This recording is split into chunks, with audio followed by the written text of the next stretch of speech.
परमेश्वर पिता का आप सबको परमेश्वर पिता की ओर से बहुत सारी आशीष मिलती रहे और परमेश्वर पिता आप सबको बहुत सारा अनुग्रह देता रहे और परमेश्वर पिता आप सबके घरों में अपना बलवंत भुजाओं वाला हाथ सदा बना के रखे और हमें ऐसी बुद्धि और समझ दे कि हर दिन हम परमेश्वर के महान वचनों को समझने और सीखने पाएं ताकि हम उस ईश्वर के जीवित परमेश्वर के बारे में और उसकी पहचान में हम आगे बढ़ते जाएं।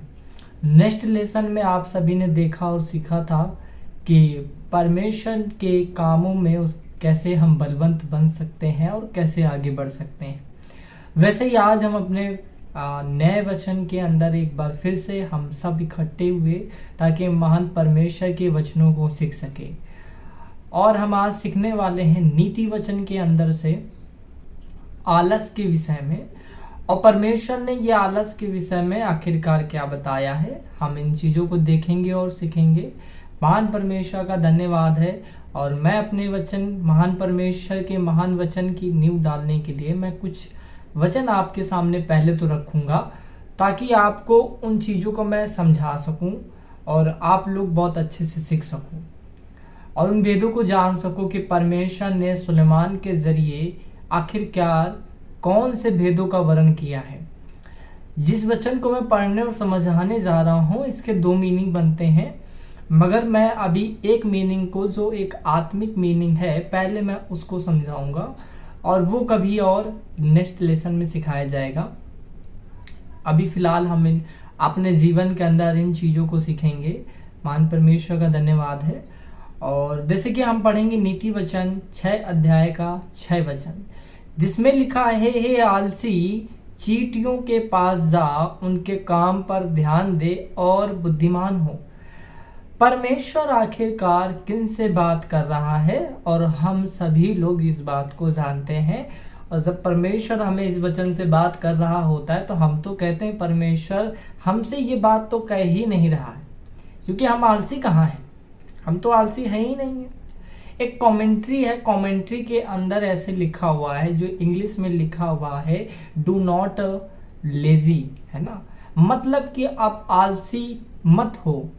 आलसी का मतलब क्या है कि ऐसा नहीं कि आप 24 घंटे सोए रहते हो, कोई काम धंधा नहीं करते हो तो परमेश्वर की नज़र में आप तभी आलसी हो।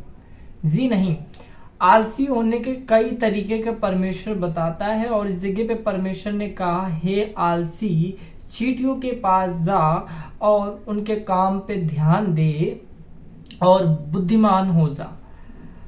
परमेश्वर चींटियों से एक शिक्षा लेने के लिए हमें बोल रहा है, हमें समझने के लिए एक बात को बोल रहा है और आगे लिखा है, उनका ना तो कोई न्याय होता है, ना प्रधान और ना प्रभुता करने वाला। मतलब परमेश्वर कह रहा, ना तो उनका कोई राजा है, ना कोई उनका कोई अधिकारी है, ना कोई उन पे शासन करने वाला या रूल देने वाला, ऐसा कोई भी नहीं है।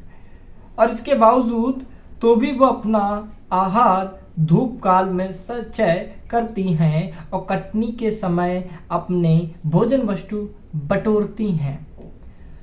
परमेश्वर आज हमसे ये बात को कहना चाहता है। कई बार जब परमेश्वर हमसे कह रहा होता है, जैसे मान लीजिए एक बात को कि कई बार हम लोग आलसी कैसे होते हैं। मैंने कहा ना, जरूरी नहीं है कि हम 24 घंटे सो रहे हैं तभी हम आलसी हैं।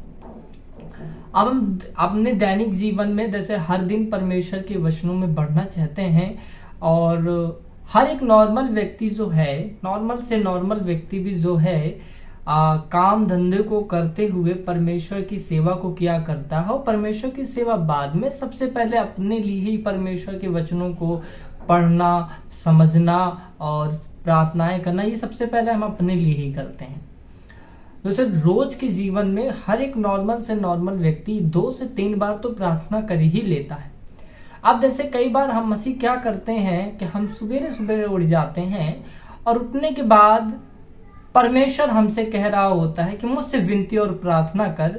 तो जानते हो, या सवेरे दोपहर किसी भी टाइम पे जब हमसे परमेश्वर कह रहा होता है या हमारे पेरेंट्स कह रहे होते हैं या हमारा टीचर कह रहा होता है, उठो और प्रार्थना करो या वचन पढ़ो, तो हम कहते हैं कि परमेश्वर कौन सा भागा जा रहा है? परमेश्वर तो यही है। परमेश्वर के वचन में कहाँ लिखा है कि अभी ही करना है, इसी टाइम पे ही प्रार्थना और वचनों को करना है। और हम आलस में बढ़ जाते, हम कहते हैं अभी तो बहुत समय है, जब चाहेंगे हम तब ही कर लेंगे। अच्छा, अभी 5 मिनट बाद हम प्रार्थना कर लेंगे, 5 मिनट बाद वचन पढ़ लेंगे, और 5 मिनट बीत जाता है और हमारा 5 मिनट तो खत्म ही नहीं होता है। हम अपने आप को धोखा दे रहे होते हैं, हम अपने आप को ही दिलासा दे रहे होते हैं कि 5 मिनट बाद अभी हम कर लेंगे, 5 मिनट बाद प्रार्थना कर लेंगे, 5 मिनट बाद वचन को पढ़ लेंगे, और वो कहते कहते पूरा समय ही निकल जाता है और हम कुछ नहीं करते हैं। फिर हम कहते हैं कि अच्छा चलो कल कर लेंगे, कल भी तो बहुत समय पड़ा है, और कल आता है तो फिर हम कहते हैं फिर कर लेंगे। अब कभी हम परमेश्वर के वचनों में बढ़ नहीं पाते हैं। इसी को आलसपन कहते हैं। जैसे मानो परमेश्वर ने अचानक से आपके आत्मा में डाल दिया, आप लेटे हुए हैं और आपके मन में परमेश्वर ने एक बेचैनी डाल दी बहुत तेजी से कि उठो और अभी इसी वक्त प्रार्थना करो या वचनों को पढ़ो। और ज्यादातर प्रार्थना के लिए परमेश्वर बोलता है जब किसी पे कोई खतरा होता है या कुछ भी होता है। तो जो परमेश्वर के दास लोग हैं, जो परमेश्वर के बेटे हैं, जो परमेश्वर की सेवा करते हैं, जो टीचर लोग हैं, जो प्रॉफिट्स लोग हैं, उनको पता है ये परमेश्वर ऐसी बातें कह रहा है, ये बहुत जरूरी है। वो समझते हैं, तुरंत वो उठ के करने लगते हैं। मगर हम जो नॉर्मल विश्वासी, हम इन भेदों को समझ ही नहीं पाते कि परमेश्वर हमसे क्या चाह रहा है। तो हम क्या करते हैं, हम आलस में पड़े रहते हैं, परमेश्वर अभी कर लेंगे, माफी चाहते हैं, थोड़ी देर बाद कर लेंगे। और परमेश्वर कई बार नहीं बोलता है। आप जानते हो परमेश्वर ने जब पतरस के ऊपर एक दर्शन को जाहिर किया था और आसमान से लिखा है दोपहर के समय में उसने एक दर्शन देखा और बेहोश हो गया था। और उस दर्शन में क्या देखा कि आसमान से एक बड़ी सी चादर आती है और उसमें हर प्रकार के, हर एक तरीके के अशुद्ध और शुद्ध प्रकार के जानवर थे। तो परमेश्वर ने कहा, हे पतरस उठ और मार और खा। मगर पतरस ने कहा, परमेश्वर मैंने आज तक कोई भी अशुद्ध वस्तु अपने मुंह में नहीं रखी है, तो मैं इसे नहीं खा सकता। मगर फिर परमेश्वर ने बोला, जिस चीज को परमेश्वर मतलब मैंने पवित्र ठहराया तो उसे अशुद्ध मत कहे, उसे मार और खा। अब परमेश्वर ने 3 बार बोला, मगर तीनों बार उसने न मारा और न खाया। ये आत्मिक वरदान था जो परमेश्वर दिखा रहा था। परमेश्वर उसकी कॉलिंग को बता रहा था कि अब तू अन्य जातियों में भी तेरे द्वारा प्रचार होगा, क्योंकि यीशु मसीह कह गया था सामरिया के किसी नगर में मत जाना, अन्य जातियों में मत जाना, केवल यहूदियों की जो भीड़, यहूदी जो हैं, जो इजरायली जो हैं, जो भटकी हुई भीड़, केवल उन्हीं के पास जाना। मगर अब परमेश्वर उस भेद को भी खोलना चाहता था कि अन्य जातियों में भी परमेश्वर का वचन प्रचार किया जाएगा। मगर पतरस ने तो ध्यान ही नहीं दिया और वो लिखा चादर उठ गई, हट गई और वो जाके पौलुस पे प्रकट हो गया और वो पौलुस को चुनाव कर लिया गया। वैसे ही कई बार हमको जब परमेश्वर बोल रहा होता है उठिए और प्रार्थना कीजिए, और हम नहीं जाते, हम आलस में पड़े रहते हैं और हम पर विपत्तियां आ जाती हैं और फिर हम सर को फोड़ रहे होते हैं, हाय हाय मार रहे होते हैं, काश हमने परमेश्वर की सुन ली होती। और जब उनके टीचर या कोई व्यक्ति उन्हें डांट रहा होता है या बोल रहा होता है कि तुम पर ये विपत्ति यूं आई है, तो वो कहने लगे, अरे परमेश्वर तो मुझे दर्शन दिखा रहा था, परमेश्वर की तो आवाज आई थी, परमेश्वर तो मुझसे कह रहा था, मगर मैंने तो ऐसा किया ही नहीं। अपने आप को बड़ा दिखाएंगे कि परमेश्वर ने मुझसे बात की, मगर परमेश्वर की सुनी नहीं आखिरकार उन्होंने। और परमेश्वर इसी आलस की बात कर रहा है कि हे मनुष्य, चींटियों के पास जा और आलसी मत हो, परमेश्वर के काम के लिए आलसी मत हो, क्योंकि चींटियां जो हैं अपने काम को, जबकि उनके ऊपर ना कोई राजा है हमारा जैसा हम इंसान जो हैं, परमेश्वर की प्रिय संतान जो हैं, उनका वैसा कोई नहीं है। जगत को बनाया जरूर ईश्वर ने है, मगर वो परमेश्वर को जानते भी होंगे, मगर हमारे तरीके तो नहीं जान सकते हैं कि वचनों को पढ़ लें, प्रार्थना कर लें, परमेश्वर से मदद मांग लें, नहीं ना। और ना उनका कोई न्याय है, ना कोई राजा है, ना कोई प्रधान है, ना उनका कोई रूल है। फिर भी इसके बावजूद उनके अंदर इतनी बुद्धि और समझ है कि अपने कीमती समय को किस तरीके से और किस जगह पे लगाएं। और लिखा है धूप काल में वो अपने खाने को ढूंढा करती हैं और इकट्ठा कर लेती हैं। और लिखा है कि कटनी के समय अपनी भोजन वस्तु बटोरती हैं। इसका मतलब यह है कटनी के समय जब एक मसीह जो है अपने जीवन में सही रीति से अगर नहीं चलेगा तो लिखा है वो दूल्हा चोर के नाई आ जाएगा और पता भी नहीं चलेगा कि वो कब आ गया। और जो लोग तैयार हैं, जो कुंवारियां तैयार हैं, वो तो स्वर्ग चले जाएंगे, बाकी के बाकी तो यहीं रह जाएंगे। मतलब अगर हम अपने आप को प्रैक्टिस में रोज के अगर अपने प्रिंसिपल वचन के अनुसार अगर नहीं बनाएंगे और इस हिसाब से अगर नहीं चलेंगे तो एक दिन बाइबल कहती है कटनी का समय आ जाएगा। लिखा है कटनी का समय आ जाएगा और उस समय आप बटोर नहीं सकते। मतलब कहने का ये है कि परमेश्वर कहना चाहता है कि बटोरना क्या है भाई। देखो बटोरना तो ये है, इकट्ठा तो ये करना है, सबसे पहले अपने लिए अपने आप को परमेश्वर के वचन में चलाना है, परमेश्वर की सुन के चलना है, परमेश्वर जो चाहता है उसकी मर्जी की करनी है। और दूसरी चीज इकट्ठा तो ये करना है हमें स्वर्गीय धन। और वो स्वर्गीय धन कई प्रकार का है और सबसे ज्यादा जो परमेश्वर बताता है कि मेरे वचन को, मेरे सुसमाचार को पूरे जगत में जाकर फैला दो और मसीह ही लोगों को बनाओ। एक बाइबल में लिखा है परमेश्वर का बेटा यीशु मसीह ने क्या कहा, तुम जाओ मेरे नाम से बेटा मतलब पुत्र और पवित्र आत्मा के नाम से लोगों को बपतिस्मा दो, आग से बपतिस्मा दो। प्रभु यीशु ने कहा परमेश्वर की आत्मा से उन्हें बपतिस्मा दो, उनका उद्धार कराओ, उन्हें सुसमाचार सुनाओ और उन्हें यीशु मसीह का चेला बनाओ। आज हम में से कितने लोग परमेश्वर के वचन के लिए एग्रेसिव हैं? पता है आपको कि हमें किसी भाई या बहन ने न जाने कितनी घंटों प्रार्थना की होगी, ना जाने कितने उपवास रखे होंगे, भले वो हमें ना जानती हो, भले वो हमें ना जानता हो, या हम उसे ना जानते वो हमें ना जानता हो, या फिर जानता भी हो, पता है आपको। और उसने ना जाने कितने घंटों प्रार्थना की होगी और परमेश्वर से मांगा होगा कि परमेश्वर तेरा वचन ये कहता है पके खेत तो बहुत हैं मगर मजदूर थोड़े हैं, इसलिए मैं तुझसे विनती और प्रार्थना करता हूं या करती हूं।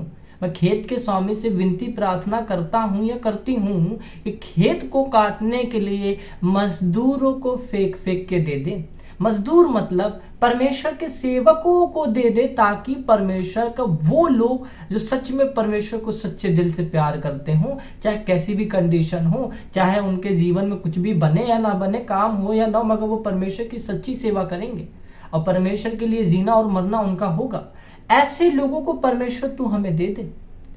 और जब उन लोगों ने ये प्रार्थनाएं की होंगी, जब हमको जानते भी नहीं होंगे, उन्होंने आजादी बोई है तो उन्होंने आजादी काटी भी है। अगर आज हम किसी के जीवन में आजादी, परमेश्वर का ये महान जो वचन है, अगर हम नहीं बोएंगे तो हम कभी काटेंगे भी नहीं।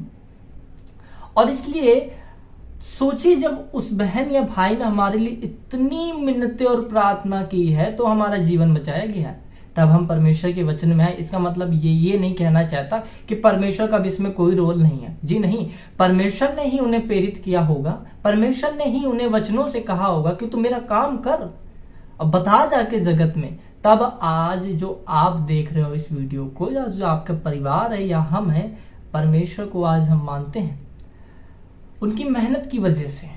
और आज भी परमेश्वर यही बात कहना चाह रहा है कि अब हमारा ये टाइम है कि हमें जाके परमेश्वर के वचनों का प्रचार करना है, प्रार्थनाएं करनी, वचनों को पढ़ना है, ताकि परमेश्वर का राज बढ़ सके और जैसे हम बचाए गए हैं वैसे वो भी बचाए जाए। मगर आज के मसीह जानते हो आप क्या कहना चाहते हैं? क्या फायदा किसी को बताने का? इतना तो विरोध है हर तरफ, इतनी तो तकलीफें हैं। इससे अच्छा तो ये है कि वो कहते हैं कि इससे अच्छा तो ये है कि हम घर ही में बैठ के सीखें। क्या जरूरत किसी को बताने की परमेश्वर के वचन के बारे में? हम अच्छे हैं, हमारा परिवार अच्छा है, बस बहुत है। मगर परमेश्वर ने इस वचन को लेके दबाने के लिए नहीं दिया है। परमेश्वर ने कहा इसका लेन देन करो, जाके इसको और फैला दो, नहीं तो जो कुछ भी तुम्हें दिया गया है वो सब तुमसे ले लिया जाएगा। आशीषें, बरकतें और चंगाइयां सब तुमसे वापस ले लिया जाएगा। मैं ये बात नहीं कहता हूं, ये प्रभु यीशु मसीह ये बात कहते हैं। इसलिए ये वचन अपने तक सीमित नहीं रखना, मैं पूरे जगत में जाके प्रचार करना हो। परमेश्वर ये बात को कह रहा है। और एक भजन भी कहता है, आएगा बुढ़ापा तब ना सुमरन होगा, तब ही नरक तो तेरा जीवन होगा। मतलब परमेश्वर कह रहे हैं अभी तुम्हारे पास समय है कि मेरे काम को करो, मेरे नाम का प्रचार करो, मेरे वचनों को लोगों को सिखाओ और बताओ। नहीं तो जब तुम्हारा बुढ़ापा आ जाएगा, क्योंकि सांसारिक लोग बुढ़ापे में ही सत्संग करते हैं, हम लोग वो सत्संग नहीं करते। हम लोग सत्य का संग, जिसका मतलब सत्संग का मतलब सत्य का संग, और सत्य तो परमेश्वर है और संग तो परमेश्वर का चाहिए, और वो जो मिल चुका है। तो परमेश्वर कहता सत्य का संग, बुढ़ापे में फिर ना सुमरन होगा और तबे ही नरक तेरा जीवन होगा। बुढ़ापा जब आ जाएगा, हमारे हाथ पैर ऐसे हो जाएंगे, हम 2 कदम चढ़ेंगे तो हाँफना शुरू हो जाएगा, हम थक जाएंगे। हम कैसे परमेश्वर का वचन का प्रचार करेंगे? तब तो कोई हम ही को संभाल ले, बहुत बड़ी बात है। क्योंकि अब वो 9-9 साल वाला जीने वाला सिस्टम नहीं रह गया। मुश्किल से 100 साल ही इंसान जी जाए तो बहुत बड़ी बात है। इसलिए परमेश्वर का वचन कहता है कटनी के समय अपनी भोजन वस्तु में वो चींटियां बटोरती हैं। और कटनी मतलब जगत का अंत है, काटने वाला स्वर्गदूत है। और यीशु मसीह, वो समय जब आ जाएगा, जब रैप्चर का दिन आ जाएगा, या यीशु मसीह और परमेश्वर का वो क्रोध का दिन आ जाएगा, तब हम कुछ भी नहीं कर पाएंगे, ना खुद को बचा पाएंगे ना दूसरों को बचा पाएंगे। इसलिए परमेश्वर कहता है कड़ी धूप में मेहनत करो। जाके लिखा है ना ऐसे कि वो धूप काल में अपने भोजन वस्तुओं को बटोरती है। तो वैसे ही हमें धूप काल, अब धूप की बात मतलब वो नहीं, एक आत्मिक शब्द है। मतलब धूप बहुत तेज होती, गर्मियों के दिनों में बहुत तेज होती, आदमी का पसीना निकलता रहता है, जैसे मेरे निकल रहा है। ऐसी मेहनत करनी है, रात हो या दिन हो, लाइट हो या ना हो, कुछ हो या ना हो, प्रार्थना करनी है तो करनी है, वचन पढ़ना है तो पढ़ना, परमेश्वर के करीब जाना है तो जाना है। अभी जैसे कि एक परमेश्वर के दास हैं, उन्होंने एक गवाही बताई थी कि एक परमेश्वर का बहुत बड़ा दास था जिन्होंने कमेंट्री लिखी हुई थी, उनका नाम मुझे याद नहीं है। और वो ऐसा बताते हैं कि मैं जब उनकी कमेंट्रियों को पढ़ता हूँ, सीखता हूँ, बहुत बड़े भेदों को मैं उसमें हमेशा सीखता हूँ। और वो एक बार एक जगह पे गए हुए होते हैं, और वो इतना ज़्यादा परमेश्वर के वचन को मानते थे कि कभी भी परमेश्वर के वचन को मुश्किल से अपने आप से 5 या 10 मिनट से ज़्यादा दूर नहीं कर सकते थे। वो 24 घंटे में वो बताते हैं कि केवल 2 घंटे सोते थे, और भी ऐसे स्टेप बाय स्टेप, आधा घंटा सुबह, आधा घंटा दोपहर में, आधा घंटा शाम को, आधा घंटा रात में, ऐसे वो सोया करते थे। इसीलिए उनके ऊपर इतने प्रकाशन और भेदों को प्रकट हुआ था। और उन्होंने उन्होंने पूरी कमेंट्री बनाई थी, लिखी थी, और उनकी कमेंट्रियों में सच में परमेश्वर का अनुग्रह और दिया था। जैसा लोग कहते हैं कि मैं नहीं कहता हूँ। और उन्होंने एक जगह पे जब गए होते हैं तो उन लोगों को पता चलता है यहाँ पे परमेश्वर का एक दास आया, और इतना महान इंसान आया है, इतना बड़ा इंसान आया जिसने परमेश्वर के वचनों के बारे में लिखा और बताया है। तो वो लोग बड़े खुश हुए, बड़े आनंदित हुए कि परमेश्वर का दास आया है भाई। तो एक व्यक्ति ने अपने घर के दरवाजे को खोल दिया और कहा कि आप मेरे घर पे रुकिए, जो अपने छत वाली जगह पे उसको रख दिया गया, एक रूम में दे दिया गया। मगर वहाँ पे असल में क्या होता है कि वो सो जाता है, जब उसका सोने का टाइम होता है वो सो जाता है, तो उस दिन वो 10 मिनट ज़्यादा सो जाता है। तो इस वजह से जब वो सो के उठता, और बाहर जितने लोग थे वो बड़े एक्साइटेड थे कि हमें परमेश्वर के दास को देखना है भाई, इतना महान इंसान हमारे नगर में आया है। मगर वो लोग कुछ जीने में, कुछ छत पे, कोई दरवाजे के पास खड़े होकर पूरा घेर के अंदर अंदर झांक रहे थे। जब वो परमेश्वर का व्यक्ति, जो परमेश्वर का दास था, उठा तो उसने कहा इस नगर में तो मैं जब से आया हूँ, इस नगर ने मेरे 10 मिनट तो बर्बाद कर दिया। और इस बात को सुन के वो सारे के सारे लोग बहुत दुखी हो गए कि परमेश्वर का दास, इतना महान इंसान जो परमेश्वर का सच में दास है, उसका 10 मिनट बर्बाद हो गया हमारे नगर से। और वो लोग बहुत दुखी हो गए। और फिर जब वो कहीं पे जब जाना था वहाँ चला गया, फिर जब वापस आया तो फिर उसी घर पे आया, और अब की बार फिर से वो दोबारा से सो गया। वो सारे लोग फिर से वहीं इकट्ठा थे। मगर इस बार उसने 10 मिनट पहले ही उठ गया, है ना। आधे घंटे होने में 20 मिनट ही सोया और 10 मिनट पहले ही उठ गया। तब उसने फिर से एक बात कही कि इस नगर ने मेरे 10 मिनट जो मेरे खो गए थे वो वापस मिल गए, और ये 10 मिनट मेरे वापस मिल गए हैं। और वो लोग बहुत खुश हुए कि परमेश्वर के दास के 10 मिनट वापस मिल गए हैं। और क्या होता है, इस बात से हम ये सीख सकते हैं वो व्यक्ति कितना परमेश्वर के वचन को प्यार करता होगा। क्या आज हम लोग ऐसे मसीह यीशु में, क्या हम लोग ऐसे हैं सच में? क्या हम इतना वचनों को पढ़ते हैं? वो व्यक्ति 5 मिनट भी परमेश्वर के वचन को छोड़ता नहीं था, वो 24 घंटे में सबसे ज्यादा वचन पढ़ता था। और इसीलिए परमेश्वर ने इतने भेदों और दर्शनों को उसके ऊपर जाहिर कर रखा था।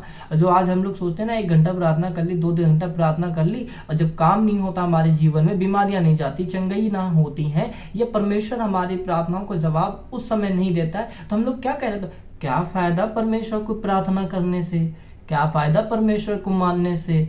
बताओ, हम तो रो रो के रह जा रहे हैं, परमेश्वर के सामने रोते रहते हैं, परमेश्वर तो देखता ही नहीं है। वो लगता है हमसे तो प्यार ही नहीं करता है। अधिकतर मसीहों की यही बात होती है जो शैतान उनके दिमाग में डालता है। सबसे पहली बात कि लगता है परमेश्वर हमसे प्यार नहीं करता है, लगता है कि परमेश्वर ने हमें चुना ही नहीं है, इसलिए परमेश्वर हमारी सुनता नहीं है। मगर परमेश्वर कहता है, अरे मेरे बालक, पहले नीचे तो देख, जो मैंने तुझे वचन दिया है उसको तो पढ़, मैंने उसी लिए दिया ताकि मैं तुझसे रोज बात कर सकूं। और लिखा अन्य भाषा में जो कोई बातें करता वो परमेश्वर से बातें करता और अपनी ही उन्नति करता है। अब वो तो हम कुछ कर नहीं रहे, दिन में एक बार कर लिया तो कर लिया, फॉर्मेलिटी के जैसे घंटा बजा दिया। अब ठीक है, परमेश्वर तो सुन ही लेगा, काम इतना बड़ा है हमारा, ईश्वर से कराना है, मगर प्रार्थनाएं तो इतनी सी है, तो कहां से हो जाएगा भला। और परमेश्वर इसीलिए कहता है वो अंत के दिन आने से पहले अपना भोजन वस्तु इकट्ठा कर लो, अपना वो काम पूरा कर लो जिस काम के लिए तुम्हारा चुनाव हुआ है। और लिखा है आगे ऐसे, हे आलसी, तू कब तक सोता रहेगा, तेरी नींद कब तक ना टूटेगी, और थोड़ी और छाती पर हाथ रखे लेटा रहना, तब तेरा कंगालपन राह के लुटेरे के समान और तेरी घटी हथियारबंद के समान आ पड़ेगी। और ओछे और अनर्थकारी को देखो, वह टेढ़ी टेढ़ी बातें बकता फिरता है। यहाँ पे जैसे परमेश्वर ने कहा ना कि वो जो दिन है ना, परमेश्वर ने कहा कि कुछ और सो ले और थोड़ी सी और नींद ले ले, झपकी ले ले। जैसे मैंने बताया कि हम लोग कई बार परमेश्वर बोल रहा होता तो हम लोग क्या कह रहे होते, परमेश्वर थोड़ी देर और सो लेने दीजिए, परमेश्वर थोड़ी देर बाद और कर लेंगे, हम रात में कर लेंगे, कल सुबह कर लेंगे। अब परमेश्वर तो बैठा ही रह गया, वो तो चले गए कह के। और यही परमेश्वर कह रहा है कि तू ऐसा करता रहे, बढ़िया से करता रहे, मगर एक दिन आएगा। अब लिखा है कैसे आएगा, ऐसे लिखा है, तेरा कंगालपन राह के लुटेरे के समान आ जाएगा। एक दिन आ जाएगी विपत्ति, एक दिन बीमारी आ जाएगी, और फिर आराम से हाय हाय मारना, हाय परमेश्वर कहते फिरना। क्यों? क्योंकि तुमने अपने आप को प्रिपेयर ही नहीं किया, अपने आप को तैयारी नहीं किया, अपने चैलेंज को जो शैतान से तुम्हारा है, तुमने उसके लिए तैयारी ही नहीं की है। इसलिए अब वो बीमारी, वो परेशानी, विपत्ति आ गई है, तो तुम परमेश्वर को ढूंढने जा रहे हो, तो इतना बड़ा चमत्कार आप कैसे ले पाओगे। और लिखा है ये भी, थोड़ी सी नींद और एक और झपकी। आपको पता है बाइबल एक बात बताती है, जब रैप्चर होगा, जब यीशु मसीह आ जाएगा इस धरती के अंदर, तो लिखा जो मुर्दे सो रहे होंगे, जो मुर्दे दशा में मसीह सो गए होंगे, उन्हें उठाया जाएगा। और जैसे ही वो उठाए जाएंगे, जो मुर्दे की दशा में होंगे और जो जिंदा की दशा में भी होंगे, वो लोगों को जैसे ही यीशु आएगा, लिखा पलकों के झपकते और खुलते ही, वो 7वीं तुरही फूंकते ही उनका पुनरुत्थान हो जाएगा। मतलब वो कुछ और ही हो जाएंगे, उनकी शारीरिक देह आत्मिक देह में बस पलक के झपकते ही हो जाएगा। अब आप देख लीजिए, अपनी आंखों को झपकाइए, कितना सेकंड लगता है पलक को झपकाने के लिए, और बताइए परमेश्वर कह रहा बस इतने में ही हो जाएगा। आप कहोगे भैया ये कैसे हो सकता है? अरे मानो तो विश्वास से सब कुछ हो सकता है। यीशु मसीह, अगर ये बात मानी जाए तो हम अंतरिक्ष में अगर जाएंगे, तो क्या अंतरिक्ष में जाते वक्त हमें बहुत सारे कपड़े, जैसे जो अंतरिक्ष के जो कपड़े होते हैं, उन्हें पहनना पड़ता है, जो सूट होता है उसे पहनना पड़ता है अंतरिक्ष वाला। नहीं तो अगर हम वहाँ अगर ऐसे ही चले गए जैसे हम हैं, तो वहाँ इतनी सारी गैसें हैं कि हमारा शरीर को फाड़ डालेंगे और एक टुकड़ा भी नहीं मिलेगा कहाँ चला गया। नाइट्रोजन, हाइड्रोजन का, कार्बन, पता नहीं कौन कौन सी गैसें हैं। सोचिए आप, इतनी खतरनाक, और सबसे ज़्यादा तो वहाँ ऑक्सीजन भी नहीं है, आदमी तो ऐसे ही मर जाएगा। मगर बाइबल पेड़ों के काम के एक अध्याय के अंदर ये बात बताती है कि यीशु मसीह इस जमीन से जब उठाया गया था तो सीधे उठा लिया गया था। अब आप सोचो, परमेश्वर का वचन कहता है कि 7 स्वर्ग हैं, 7वें आसमान में जब परमेश्वर का बेटा यीशु मसीह परमेश्वर के दाहिने हाथ में जाके बैठ सकता है, तो परमेश्वर कुछ भी कर सकता है। एक अजूबा है, एक बड़ा चमत्कार है, इतना बड़ा चमत्कार है कि हमारी बुद्धि से ये हम समझ नहीं सकते कि कैसे यीशु मसीह वो भी अपनी देह को साथ में लेके जो परमेश्वर की सामर्थ्य से वो वहां तक पहुंच पाया। तो ये परमेश्वर तो कुछ भी कर सकता है। और यहाँ पे लिखा है कि वो जब रैप्चर का टाइम होगा, पलक के झपकते ही वो हो जाएगा। और अब जब होने वाला होगा, हमने तो कुछ किया ही नहीं है, ना खुद की तैयारी अपने जीवन के लिए, ना दूसरों के लिए, तो हम भाई साहब जा नहीं पाएंगे और ये हमारे लिए बहुत दुखद भरी बात होगी और हमको यहीं रह जाना पड़ जाएगा। और हमारा जो प्रॉब्लम जो है, परमेश्वर ने बताया ना, पलक के झपकते ही ये सब कुछ हो जाएगा। और उन दिनों में हम सोचने और समझने की सामर्थ्य नहीं मिलेगी, ना इतना टाइम मिलेगा कि हम सब कुछ कर लें। इसलिए अभी हमारे पास टाइम है। इसलिए परमेश्वर कहता है, हे आलसी चींटियों के पास जा, उनके काम पे ध्यान दे, उनसे शिक्षा को प्राप्त कर। मतलब परमेश्वर कहना चाहता है कि अब उठो और देखो तुम्हारा प्रकाशमान आ चुका है। अब यीशु आने का टाइम नहीं, यीशु आके जा चुका है। अब हमारा टाइम है कि हम परमेश्वर के कामों में बढ़ते जाएं और बलवंत होते जाएं। जैसे मैं एक आपको बाइबल के अंदर से इजरायलियों के विषय में बताता हूँ। जब परमेश्वर ने इन्हें चैन और आराम दे दिया था, सब कुछ मस्त हो गया था, जबकि ये पहले गुलामी में थे और रोज रोज परमेश्वर से दुहाई देते थे, मिन्नतें करते थे। और शायद आप और हम भी ऐसे ही हैं। हम भी जब प्रॉब्लम में होते हैं, कष्ट में होते हैं, तकलीफ में होते हैं, तो हम जानते हो क्या कहते हैं, हे परमेश्वर हमें बचा ले, हे परमेश्वर हमें चंगा कर दे, हमारे लिए मार्ग निकाल दे। मैं तुझसे सच सच कहती हूँ, मैं तुमसे सच सच कहता हूँ, मैं तुझसे वादा करता हूँ कि मैं अपने से भी ज्यादा तुझसे प्यार करूंगा और तेरे नामों की गवाही दूंगा, तेरे नाम की गवाही दूंगा और तेरे वचन को पूरी जगत में फैलाऊंगा। मैं तुझसे वादा करता हूँ, मैं अपना पूरा जीवन परमेश्वर तुझे देता हूँ या तुझे देती हूँ। अब होता क्या है, जैसे इजरायलियों ने मिस्र में, जब परमेश्वर ने मिस्रियों के साथ क्या किया था, राजा फिरौन जो था, राजा और इजराइल मिस्री जो थे, परमेश्वर जब भी मूसा के जरिए वहां पे विपत्ति डालता तो फिरौन कहता, अब की बार मूसा तू बात मान जा, अब की बार परमेश्वर से हमारे लिए प्रार्थना कर कि परमेश्वर हमें क्षमा कर दे और अब की बार माफ करवा दे, और परमेश्वर से कह के, और अब की बार हम तुम्हें जाने देंगे तुम जहां जाना चाहते हो, जहां तुम्हारा परमेश्वर को तुम्हें बलिदान करना है, जहां पे तुम्हें जाना, हम तुम्हें जाने देंगे, परमेश्वर की सेवा करने देंगे। मगर जैसे ही वो विपत्ति चली जाती, वो कठोर मन का हो जाता और कहता, मैं तो तुम्हें नहीं जाने दूंगा। ऐसे कैसे जाने दूं भला तुमको? वैसे ही हम और आप भी करते हैं। जब विपत्ति चली गई, प्रॉब्लम चली गई, आशीषें आ गई, बरकतें आ गई, परमेश्वर का सामर्थ्य आ गया, हमारे जीवन में शांति शांति हो गई, तो हम कहते हैं कि अभी तो बहुत समय है भाई, है ना। और हम कहते हैं कि कर लेंगे, बहुत समय है अभी। और इजरायलियों के जैसे हम भी क्या हो, मिस्रियों के जैसे हम भी क्या हो जाते हैं, हिट करने वाले हो जाते हैं, कठोर मन के हो जाते हैं। और एक जगह पे जैसे मैंने बताया, जब इजरायली गुलाम थे, जब परमेश्वर ने उस गुलामी से निकाल लिया था और ऐसी जगह पहुंचा दिया था जहां पे वो खाने पीने लगे, बढ़ने लगे और इतना बढ़ गए कि पूछो ही नहीं। एक वचन को हम पढ़ेंगे, देखते हैं वचन को हम पढ़ेंगे। लिखा है हैगे भविष्यद्वक्ता के किताब के अंदर 1 अध्याय का 1 वचन, दारा राजा के दूसरे वर्ष के 6वें महीने के पहले दिन को यहोवा का यह वचन हैगे भविष्यद्वक्ता के द्वारा सलातियेल के पुत्र जरुब्बाबेल के पास जो यहूदा का अधिपति था, और यहोसादक के पुत्र यहोशू महायाजक के पास पहुंचा। दूसरे में 2 अध्याय में सेनाओं का यहोवा यूं कहता है, ये लोग कहते हैं कि यहोवा का भवन बनाने का समय नहीं आया है। फिर यहोवा का यह वचन हैगे भविष्यद्वक्ता के द्वारा पहुंचा, क्या तुम्हारे लिए अपने छत वाले घरों में रहने का समय है, जबकि यह भवन उजाड़ पड़ा है।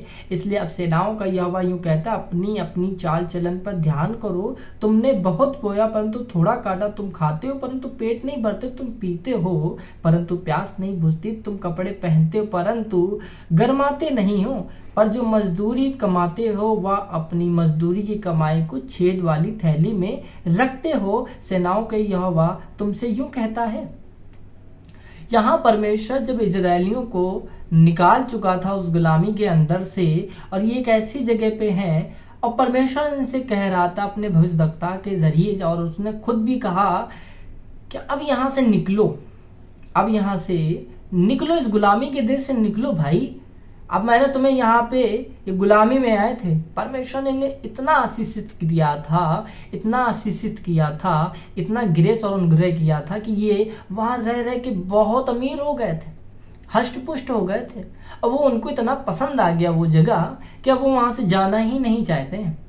अब परमेश्वर ने कहा था मैं तुम्हें याद करूंगा, और जब समय आएगा तो मैं तुमसे कहूंगा मेरे उस जगह पे आओ और मेरे भवन को तुम बनाना। और ये लोग अब कह रहे हैं कि परमेश्वर का भवन बनाने का तो समय ही नहीं आया है भी, मतलब परमेश्वर से भी बड़े हो गए हैं ये लोग। अब परमेश्वर जबकि भविष्यद्वक्ताओं के जरिए लिखा है यहाँ पे, दारा राजा के समय में जो परमेश्वर का जो दास था, परमेश्वर ने हैगे भविष्यद्वक्ता के द्वारा बोला, और उन्होंने क्या कहा उनसे जवाब में कि अभी तो सेनाओं के यहोवा का भवन बनाने का समय ही नहीं आया है। अब आप कहोगे इसको हम कैसे समझें? उन दिनों में परमेश्वर का जो भवन हुआ करता था वो ईंट पत्थर दीवालों का हुआ करता, जिससे राजा सुलेमान ने खुद कहा था परमेश्वर तू तो आकाश के, लिखा ऐसे वचन कहता है, तू परमेश्वर तो इतना समर्थी ईश्वर है कि आकाश तो तेरा सिंहासन, मतलब स्वर्ग तो तेरा सिंहासन है, और पृथ्वी तेरे पांव की चौकी या पीढ़ी है। तो इतना बड़ा ईश्वर होके पूरे ब्रह्मांड में, यहाँ तक पूरे सौर मंडल में, यहाँ तक कि तो पूरे अंतरिक्ष में और इस पूरी दुनिया में कहीं नहीं समाता है, और फिर भी तुम मेरे नाम के बनाए हुए भवन में कैसे वास करेगा, कैसे तू रहेगा? ये तो ऐसी बात हो गई थी कि मान लीजिए एक मान लो कबूतर का पिंजड़ा है, उसमें एक शेर को घसोड़ दो तो क्या हो पाएगा? ये नहीं हो सकता। वैसे परमेश्वर इतनी छोटी जगह में रह ले, ये नहीं हो सकता है। परमेश्वर कभी हाथ के बनाए भवनों में नहीं रहता, मगर उस समय के लिए परमेश्वर ने अपना आत्मा वहां रखा हुआ था। और सबसे बड़ी बात यह है कि परमेश्वर ने कहा, वचन में उसके लिखा, स्वर्ग उसका सिंहासन, परमेश्वर स्वर्ग में बैठता है। आप एक कुर्सी पे बैठ जाइए, और कुर्सी पे जब बैठोगे आप, तो आपका इतना हिस्सा जो होगा, ये कंधा शोल्डर जो होगा, आप इतना ही उस पर दिखाई दोगे। बाकी ये धड़ है आपका सर, ये कुर्सी के भी ऊपर जाएगा। तो इसका मतलब परमेश्वर स्वर्ग से भी ऊंचा है, परमेश्वर का सिंहासन स्वर्ग पे है।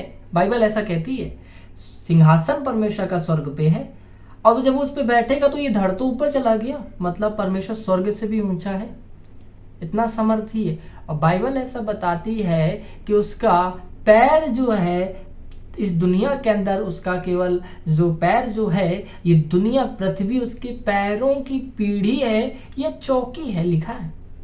मतलब इस दुनिया के अंदर सिर्फ परमेश्वर के पैर ही समा पाते हैं। परमेश्वर, मान लीजिए ये पृथ्वी है, मेरे पास ऐसी कोई गोल चीज नहीं है, नहीं तो मैं बताता। मान लीजिए ये पृथ्वी है और परमेश्वर ये सिंहासन पे बैठा हुआ है, तो सिर्फ उसके पैर ही इस अर्थ पे या पृथ्वी पे आते हैं। सोचिए वो इतना समर्थी ईश्वर है, सिर्फ पैर आते हैं। अब इसमें लोग बहुत तर्क वितर्क भी करेंगे भी परमेश्वर उसमें कैसे रहता था, उसमें कैसे। देखो परमेश्वर है, वो कुछ भी कर सकता है, मगर हकीकत जो है बाइबल में यशायाह की पुस्तक में 66 अध्याय के 1 वचन में लिखा, आकाश तो उसका सिंहासन, पृथ्वी उसकी चरणों की पीढ़ी है। तो आप सोचो इतना बड़ा ईश्वर कैसे रहता होगा। मगर अब यहाँ परमेश्वर कहता है मेरा भवन बनाने का समय आ गया, और इजरायली कहते नहीं आया। सेनाओं के यहोवा का भवन बनाने का समय नहीं आया। इनके पास अपने छतों के नीचे रहने का समय है, खाने पीने का समय, शादी ब्याह करने का समय, हर चीज का समय है, मगर मेरा भवन बनाने का समय नहीं है इनके पास। आप कहोगे भैया भाई साहब, ये पहले के दिनों में जो परमेश्वर का भवन हुआ करता था, जिसको परमेश्वर ने आज उड़वा दिया है खुद ही से, और ये आज जो यरूशलेम जो है, जो परमेश्वर का जो भवन हुआ करता था, जिस जगह पे सुलेमान के जरिए बनवाया गया था, नेहम्याह के द्वारा भी बनवाया गया था, वो तो आज उजाड़ हो गया और ये मुस्लिम कंट्रियों, जो मुस्लिम जो लोग हैं, फिलिस्तीन जो लोग हैं, इनके हाथ में दे दिया गया। मगर आज परमेश्वर उस भवन की बात नहीं कर रहा है। आज परमेश्वर इस भवन की बात कर रहा है। आज से कुछ साल पहले जब मैं अपने सर के यहाँ अपने टीचर के पास परमेश्वर के वचन को सीखने जा रहा था, और इन दिनों में मैं नॉर्मल सा परमेश्वर को जानता था, मैं कुछ खास नहीं जानता था, मैं इतना नहीं समझता था, कि बस इतना समझता था कोई ना कोई है ऊपर जो परमेश्वर जिसे कहते हैं, और वो हमारा ईश्वर जिसने हमें बनाया, बस मैं इतना ही जानता था। और मैं बस में बैठ के, हमारी माँ और मेरी मम्मी और मेरी बहन और मैं जा रहा था, तो मैं खिड़की के किनारे ही बैठा होता हूँ। एक बहुत धीमी सी आवाज़, ऐसी मतलब मैं उसका बयान नहीं कर सकता आपको कि वो किस तरीके की आवाज़ थी।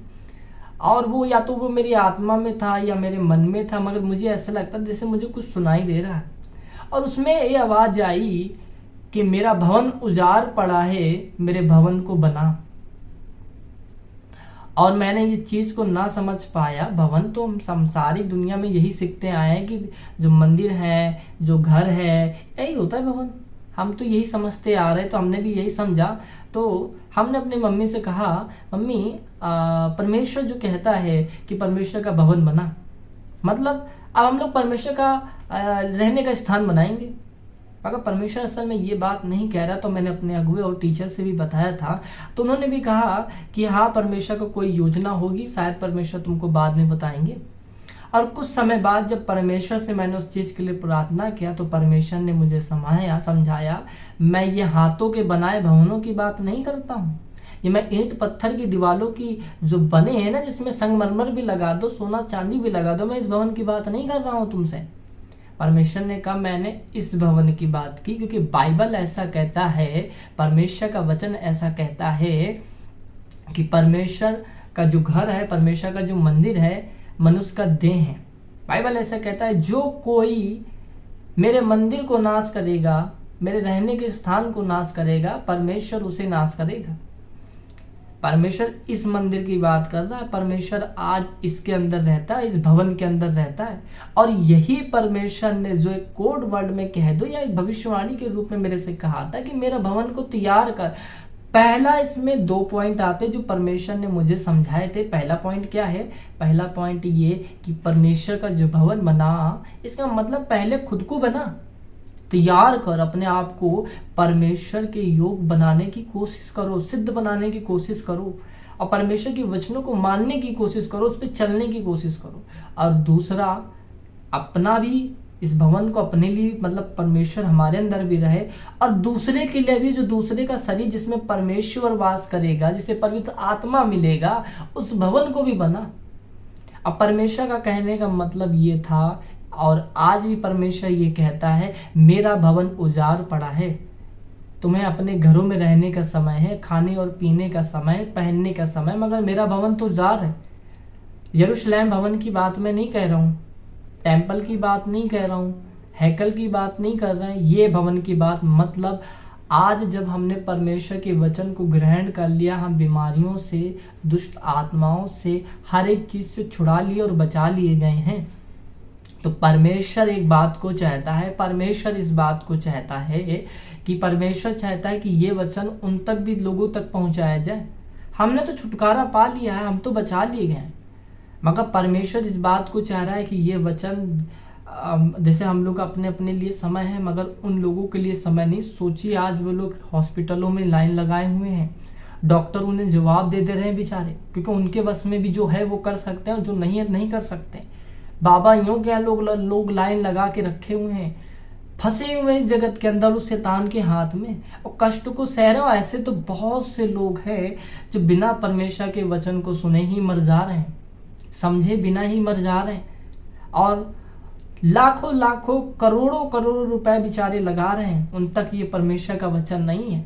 आज हमें सरदर्द जरा से होता है तो हम यीशु प्रभु के नाम से उसको बोलते हैं और विश्वास करते हैं, हम ठीक हो जाते हैं। मगर उनसे पूछो जाके जिनके पास पैसे भी नहीं है, उन गरीबों से पूछो जाके जिनके पास कुछ है ही नहीं, वो बेचारे सरकारी अस्पतालों में पड़े हुए हैं, भीड़ में लाइन लगाए हुए हैं, धक्का मुक्की खा रहे हैं, कहीं पैर कचल रहा है, कहीं सर कचल रहा है, मगर फिर भी लगे बेहोश हो जा रहे हैं। एक बीमारी जाती नहीं दूसरी आ जा रही है। उनके जीवन में देखो, उनका जीवन तो नरक जाने से पहले ही शैतान ने नरक बना दिया है। तो आप सोच सकते हो कितनी तकलीफ में है दुनिया। और परमेश्वर कहता मैंने अपने बेटे को भेजा ताकि जो कोई इस पे विश्वास करे वो कभी नाश ना हो। अब परमेश्वर चाहता है कि जो सेवा उसने सौंपी, हम लोग को सौंपी, कि हम पूरे जगत में इस चीज को प्रचार करें, इसलिए आलसी मत हो। बाइबल में लिखा है। और यहाँ पे इसलिए परमेश्वर ये बात भी कह रहा है, तुम्हारे पास, तुमको मैंने आशीष दी है, तुमको मैंने बरकतें दी, तुम्हारे घर में शांति दी है। अब तुम क्या कह रहे हो कि अभी तो बहुत समय बाकी है। और परमेश्वर इस बात को बड़े इस तरीके से भी बोल रहा है कि तुम्हें अपने अपने घरों में रहने का समय है, खाने का समय है, पीने का समय है, स्वस्थ जीवन, आनंदित जीवन जीने का समय, मगर मेरा भवन जो उजाड़ पड़ा है उसको बनाने का समय नहीं आया है अभी। यहोवा ये बात कहता है, हम सब से ये बात कहता है, क्या परमेश्वर का सच में वो भवन, हम मनुष्य जो हैं जिसके अंदर परमेश्वर आज राज करता है, क्या बनाने का ये समय नहीं आ गया? क्या हम इन चिन्हों और निशानियों को जो अपने जगत के अंदर देख रहे हैं कि सब कुछ पूरा हो रहा है, इतनी भविष्यवाणियां पूरी हो रही हैं, इंसान कितना बुरा होते जा रहा है, अंत के दिनों में लोग घमंडी हो जाएंगे, घूसखोर हो जाएंगे, मारपीट करने वाले, गुस्सैल, क्रोधी, सब कुछ पूरा हो रहा है। समझ रहे ना आप? तो क्या ये सब पूरा नहीं होगा? और इन सब चीजों का परमेश्वर हमसे हिसाब ले लेगा। इसलिए आलस में मत रहो, परमेश्वर का ये वचन कहता है। और एक जगह ऐसे लिखा है कि परमेश्वर के काम को ठंडी ठंडी सांसें लेके मत करो। जब मैं कभी कभी मेरा प्रार्थना करने का मन नहीं करता है या वचन को पढ़ने का मन नहीं करता है, मैं सच बताता हूँ मेरे संग भी ऐसा ही होता है।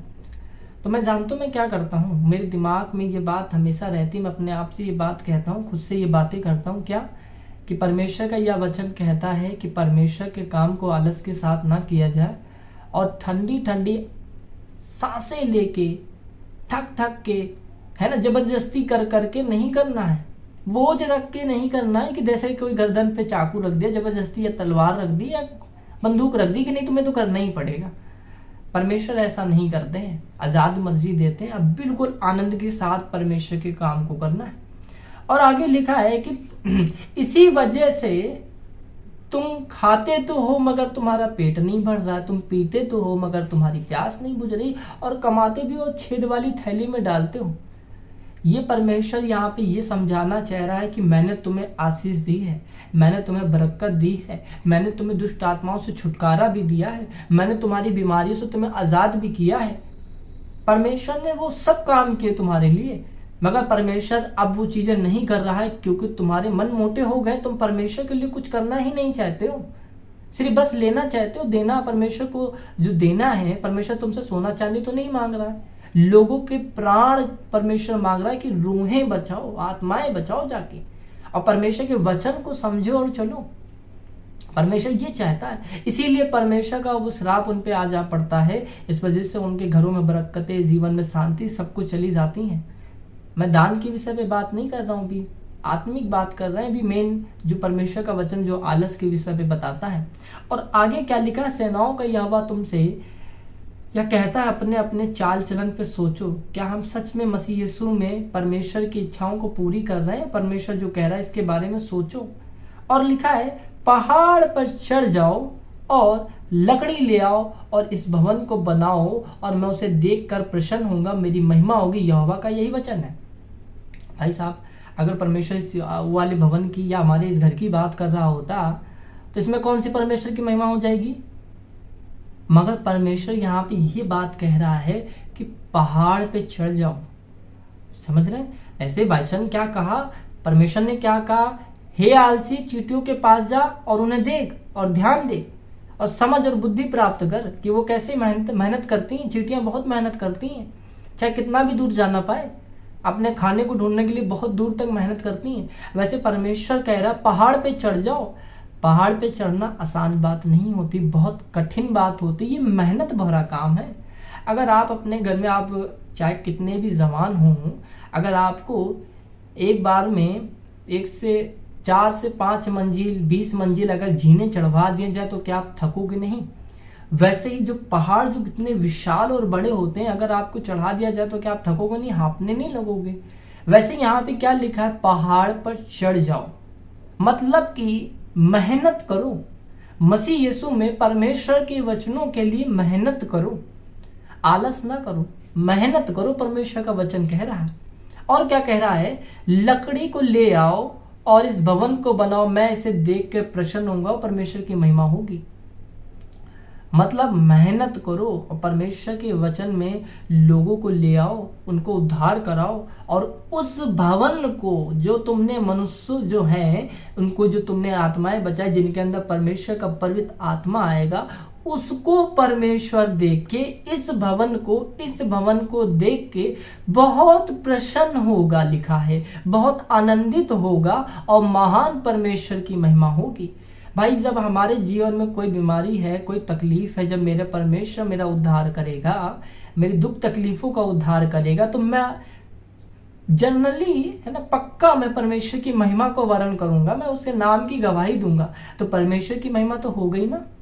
यहीं पे परमेश्वर यही बताना चाहता है। और 9 में लिखा, तुमने बहुत की आशा रखी परंतु तुम थोड़ा ही है, और जब तुम उस घर को ले आए तब मैंने उसको उड़ा दिया। सेनाओं का यहोवा की यह वाणी है, ऐसा क्यों हुआ?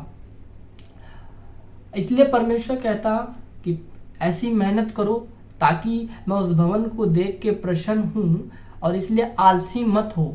अगर परमेश्वर आपसे जैसे ही कहता है, अगर प्रार्थना करनी है रात के 12 बजे, चाहे 2 बजे, चाहे जब भी कह रही हो परमेश्वर, चाहे ठंडी हो या गर्मी हो, उस समय भले आप ऐसे एक बार को भले आप भूल जाओ, या आप मान लो सो जाओ, या कुछ भी हो, आपके पास कोई मजबूरी रह रही हो, कोई बात नहीं, मगर अगर परमेश्वर आपसे कह रहा है तो उस समय तो आपको ज़रूर ही करना है। क्योंकि ना जाने परमेश्वर ऐसा क्यों कहते हैं, क्योंकि जब परमेश्वर कहते हैं तो बहुत ज़रूरी होता है। जैसे कि मैं आपको एक उदाहरण देता हूँ एक चीज़ के लिए। जैसे मेरी एक बहन है, और बीते समय में वो थोड़ा सा मसीह यीशु में बहुत डाउन चल रही थी। मैं कई बार उसे देखता, बहुत निराश हो जाता, और परमेश्वर से इस बात को कहा करता था कि परमेश्वर आप ही देखो, मैं तो कुछ कह ही नहीं सकता हूँ, क्योंकि मेरे से बड़े हैं, बोलूँगा तो गड़बड़ हो जाएगा। परमेश्वर आप ही देखिए, और मेरे से अच्छा आप ही समझा सकते हो परमेश्वर। मैं उस परमेश्वर से इस चीज़ के लिए प्रार्थना भी किया। तो क्या हुआ कि एक दिन वो ऐसे ही सो गई, बिना प्रार्थना और वचन के वो करे ऐसे ही, और कई दिन से ऐसे ही चल रहा था। तो एक दिन परमेश्वर ने उसे दर्शन दिया रात में, और उसने क्या देखा कि सपने में मेरा घर जो 3रे मंजिल पे है तो फर्स्ट सेकंड थर्ड, मगर 3रे सेकंड थर्ड मंजिल पे परमेश्वर का स्पेशल एक रूम है जिसमें प्रार्थना और वचन ही किया जाता है। और उसको मैंने जब परमेश्वर ने बनवाया था तो मैंने यहोवा के नाम से ही बनवाया था, ताकि परमेश्वर तेरे लिए एक स्पेशल, मैंने कहा ना परमेश्वर इस घर में ऐसे नहीं, मगर कहने का मतलब ये है कि परमेश्वर, उसमें सिर्फ परमेश्वर तेरे लिए प्रार्थना और वचन को किया जाएगा। तो परमेश्वर ने लिखा ऐसे ना परमेश्वर के वचन में, और उसने क्या देखा कि आसमान से एक हाथ है ना, बहुत बड़ा हाथ, दर्शन के अंदर आसमान से, मतलब मेरी छत से ऐसे नीचे की ओर आता बहुत बड़ा हाथ, और वो एकदम सफ़ेद, एकदम उज्जवल था, वो इतना भयानक और एक सामर्थ्य भरा हुआ था। और जैसे ही वो हाथ आया, पूरे घर के चारों तरफ कमरे में धुआं ही धुआं भर गया, सफ़ेद सफ़ेद कलर का धुआं भर गया। जैसे बाइबल में लिखा है कि परमेश्वर जब अपने यरूशलेम मंदिर के अंदर पुराने दिनों में जब उतरा करता था घोर अंधकार में और घोर बादलों के अंदर होके उतरा करता था, तो क्योंकि इजरायली उसे देख नहीं सकते, उसके सामर्थ्य को बर्दाश्त नहीं कर सकते थे, वैसे हम भी नहीं कर सकते क्योंकि हमारे अंदर बहुत सारा पाप है। तो परमेश्वर ने उस जगह पे दिखाया और उसकी आत्मा में ये बातों को डाल रहा था कि प्रार्थना करो। अब ना जाने परमेश्वर क्यों कह रहे थे, अब वो तो मुझे पता है कि वो कितना लेजीपन उसके अंदर आ गया था, और परमेश्वर ने इसीलिए उसे दर्शन में भय भी दिया साथ में कि देख मैं सच में हूँ इस दुनिया में। और बड़ा डर के तुरंत सवेरे उठते सबको बताने लगी, परमेश्वर ने आज मुझे दर्शन दिया, परमेश्वर ने मुझे ये दिखाया, परमेश्वर ने मुझे वो दिखाया, और परमेश्वर का भय उसके मन में समा गया। तो महान परमेश्वर का धन्यवाद है। इसलिए हमें आलसी नहीं होना, परमेश्वर के काम में बढ़ते जाना है। परमेश्वर पिता आप सबको बहुत सारी आशीष दे, आप सभी कोई मेरे लिए और मैं आप सबके लिए भी प्रार्थना करूं, जो कोई भी इस वीडियो को देखता है और सीखता है, और महान परमेश्वर इस चैनल को और आप सबको बहुत ब्लेस करे, ताकि आप सब पे परमेश्वर का अनुग्रह और दया सदा बनी रहे, और आप सब अपने घरों में और अपने जीवन में हमेशा परमेश्वर की शांति पाते रहो। महान परमेश्वर का बहुत बहुत धन्यवाद है, और बहुत जल्दी आपके संग हम फिर एक नेक्स्ट वीडियो के साथ मिलेंगे। महान परमेश्वर का धन्यवाद। परमेश्वर आपको आशीष दे।